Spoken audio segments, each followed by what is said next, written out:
এই যে আমাদের চা বাগান শুরু হয়ে গেছে। চা বাগান কত করে? 30 টাকা। আসসালামু আলাইকুম, ওয়েলকাম টু চায়ের রাজধানী শ্রীমঙ্গল। চায়ের রাজধানী বলা হবে কারণ শ্রীমঙ্গলে বাংলাদেশের সবচেয়ে বেশি চা পাতা উৎপাদন হয় এবং সবচেয়ে বেশি চা বাগান শ্রীমঙ্গলে আছে। একদম শ্রীমঙ্গল গেটের সামনে আছি। এখন শ্রীমঙ্গল শহরে ঢুকবো। শ্রীমঙ্গল শহরটা আপনাদেরকে একটু দেখাবো, দেন চা বাগানের দিকে চলে যাব। আমার শ্রীমঙ্গল ব্লগটা কন্টিনিউ করেন, সুন্দর সুন্দর চা বাগান দেখতে পাবেন। চলেন তাহলে শ্রীমঙ্গল শহরের দিকে ঢুকি, শ্রীমঙ্গল শহরটা একটু দেখেন। বাইক নিয়ে যারা ট্যুর করতে ভালোবাসেন তারা শ্রীমঙ্গল শহরে ঘুরতে আসবেন। শ্রীমঙ্গলের চা বাগান এবং 7 রঙের চা আপনার সারা জীবন মনে রাখার মতো একটা স্মৃতি হয়ে থাকবে। রাজধানী শ্রীমঙ্গল শহরে ঢুকতেছি। শ্রীমঙ্গল শহরে আমি এর আগেও আসছি। শ্রীমঙ্গল শহরের বিভিন্ন পর্যটন স্পট, লাউয়াছড়া ন্যাশনাল পার্ক সহ বিভিন্ন জায়গায় কিন্তু আমি এর আগে ঘুরছি, বাট তখন ব্লগার ছিলাম না। ব্লগার থাকলে হয়তো বা তখনও ভিডিও করতাম। এখন আমি শখের ব্লগার, আমি আসলে প্রফেশনাল ব্লগার না। আপনারা জানেন আমার চ্যানেল থেকে কিন্তু কোনো মনিটাইজেশন এখনও ইউটিউবে হয়েছে, কিন্তু যে পরিমাণ ভিউ আসে ভিডিওতে এটা দিয়ে আসলে কিছু হয় না। আর ফেসবুকেও তেমন অ্যাডস অন রিল চালু হয় নাই, আরও বিভিন্ন জিনিস চালু হয় নাই। আচ্ছা, যাই হোক, সেটা বিষয় না। ব্লগিং শুরু করছি শখের বসে, আর আপনাদের ভালোবাসা সাপোর্ট পেলে সামনের দিকে এগিয়ে যাব, এই আর কি। শ্রীমঙ্গল শহরে ঢুকছি। দেখেন শ্রীমঙ্গল শহরে আমি তো এর আগে ঢাকার দিক থেকে আসছি, মানে উল্টা দিক থেকে আসছি। এখন তো আমি মৌলভীবাজার থেকে ঢুকতেছি, বাট ঢাকার দিক থেকে যে দিক থেকে আসছিলাম ওই দিকটা আমার পরিচিত, এই দিকটা একটু অপরিচিত লাগতেছে। কারণ ওই ঢাকার দিক থেকে যে কাউন্টার বাস আইসা থামে, তারপরের থেকে যে শ্রীমঙ্গল তো একটা ট্যুরিস্ট প্লেস, মানে বাংলাদেশের ভ্রমণের একটা অন্যতম একটা স্থান কিন্তু শ্রীমঙ্গলে প্রচুর ট্যুরিস্ট আছে, সারা বছরই আসে, যার ফলে বিভিন্ন হোটেল মোটেল অনেক কিছু আছে কিন্তু শ্রীমঙ্গলে। শহরটা কিন্তু চমৎকার একটা শহর, ট্যুরিস্ট প্লেস। শ্রীমঙ্গল পৌরসভার সামনে দিয়ে ঠিক যাচ্ছি। শ্রীমঙ্গল অডিটোরিয়াম, যারা শ্রীমঙ্গলের স্থানীয় আছেন তারা, যারা আমার ব্লগটা দেখতেছেন, চ্যানেলটা সাবস্ক্রাইব করে দিয়েন। আপনাদের শ্রীমঙ্গল দেখাচ্ছি, আমি মানুষদের সাথে পরিচয় করে দিচ্ছি। তারপরে আপনাদের শ্রীমঙ্গলে ট্যুরিস্ট যেন আসে সেটার একটা মার্কেটিং করতেছি।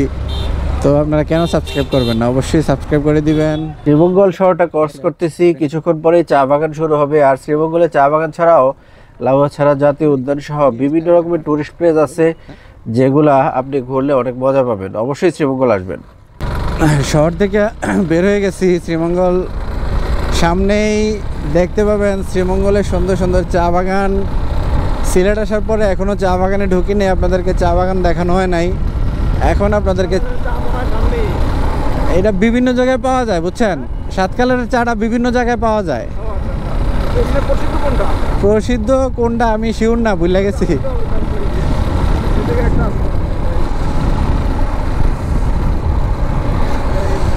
এই যে আমাদের চা বাগান শুরু হয়ে গেছে।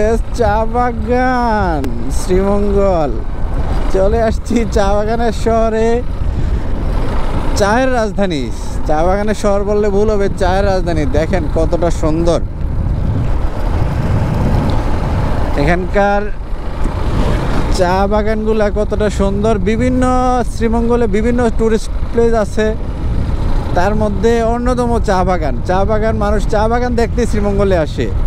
দেখেন রাস্তার দুই ধারে দিগন্ত জুড়া শুধু চা বাগান, দুই পাশেই, এবং মাইলকে মাইল বর্গমাইল, শত শত বর্গমাইল এলাকা জুড়ে শুধু চা বাগানই বাগান শ্রীমঙ্গলে। অবশ্যই চা বাগানে ঢুকবো, চা বাগানের অরিজিনাল চায়ের পাতার গন্ধ নিব, আর অরিজিনাল স্বাদের চা তো খাবই। সব মিলে আশা করি এই শ্রীমঙ্গলের এই ট্যুর, শ্রীমঙ্গলের এই ব্লগ আপনাদের ভালো লাগবে। দেখেন কতটা সুন্দর চা বাগান। যে কোনো একটা চা বাগানের ভিতরে ঢুকবো, আগে ওই যে গ্র্যান্ড সুলতান রিসোর্টের ওইদিকে যাই, দেন ওইখানে একটু কাজও আছে, কাজটা শেষ করে শ্রীমঙ্গলের বিভিন্ন এলাকা ঘুরবো ইনশাল্লাহ। সাথেই থাকুন, শ্রীমঙ্গল ব্লগ মিস করবেন না। যদি শ্রীমঙ্গল ব্লগ মিস করেন তাহলে অনেক কিছু মিস করবেন। দেখেন চা বাগানগুলা কতটা সুন্দর। শ্রীমঙ্গল চলে আসছে রে, মনের মধ্যে একটা শান্তি লাগতেছে। মানে শ্রীমঙ্গল চায়ের দেশে চলে আসছি তো মনের মধ্যে একটা শান্তি লাগতেছে, চা বাগান দেখে একটা শান্তি শান্তি লাগতেছে। সিলেট আসার পরে জাফলং, তারপরে ওইদিকে সাদা পাথর ওইদিকে ঘুরে আসছি, কিন্তু মনে শান্তিটা আসে নাই, কারণ আসছি চায়ের দেশে, চা বাগান দেখতে পারিনি। মনে একটা যেদিন গেছিলাম মনে ওই দিন একটা আক্ষেপ ছিল, যাওয়ার পথে রাস্তা ভুল করে আগে ওই আপনার শেরপুরের রোডে ঢুকে গেছি, মানে শেরপুর চলে গেছিলাম, ওইদিকে শ্রীমঙ্গল না ঢুকা পরে আর ব্যাক আসি নাই। ব্যাক আসলে আমার 100 কিলোমিটার রাস্তা ঘুরতে হইতো, এই জন্য আর ব্যাক আসি নাই। দেখেন রাস্তাগুলা উঁচা নিচা, পাহাড়, পাশাপাশি দুই পাশে চা বাগান, সেরকম একটা ফিল আপনার আসবে চা বাগানে।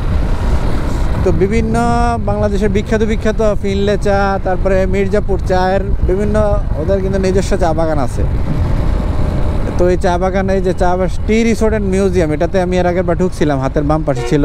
দেখি এখানে আসলে তেমন কিছু নাই টি রিসোর্ট অ্যান্ড মিউজিয়ামে, তো তারপরও দেখি যাওয়ার পথে যদি সুযোগ হয় ঢুকবো। আনারস খাবেন নাকি ভাই? আনারস, বানর দেখা যাচ্ছে এনে।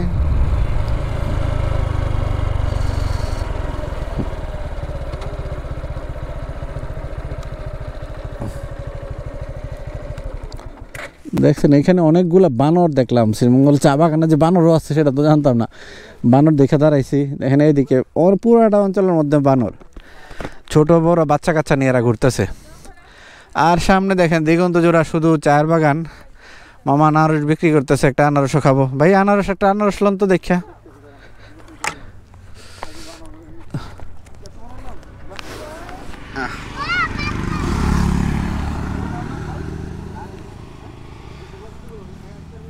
দেখেন বানরগুলা, বাচ্চাগুলা, ওদের কাছে যাওয়া মনে ঠিক হবে না। ওদের কাছে গেলে ওরা আবার আক্রমণ করতে পারে, মানে জঙ্গলি বান্দর, এরা কিন্তু পালিত বান্দর না, এই জন্য ওদের কাছে যাওয়াটা ঠিক হবে না। আর হলো এখানে আনারস, মামা আনারস বিক্রি করতেছে, এটা আনারস খাবো। মামা এটা ভালো দেখছে আনারস, তোর কত করে বেচো? আনারস কত করে? 30 টাকা, 50 টাকা। এত দাম কে তোমরা? এনে আনারসের বুঝলাম না। হ্যাঁ আমরা খাই ওই খাই, ঢাকা শহর ওই খাইলে 10 টাকা 20 টাকা ছোটগুলো একদম। কত দিমু এটা কত দিমু কোন? 50 টাকা দিব। আমার এত বেশি হলে কেমনে খামো কও? শখ করে একটা আনারস খেতে দাঁড়াইলাম, তুমি চাও 50 টাকা। ওরা আনারস খাইতে পছন্দ করতেছে খুব। এই যে পিচ্ছি পিচ্ছি বাচ্চাও আছে এখানে। তো ঠিক আছে, আমি এখন ভিডিওটা অফ করলাম। আমার পরবর্তী ব্লগে শ্রীমঙ্গলের চা বাগানের বিস্তারিত পেয়ে যাবেন। সবাই ভালো থাকেন। See you next another blog. Okay, আল্লাহ হাফেজ।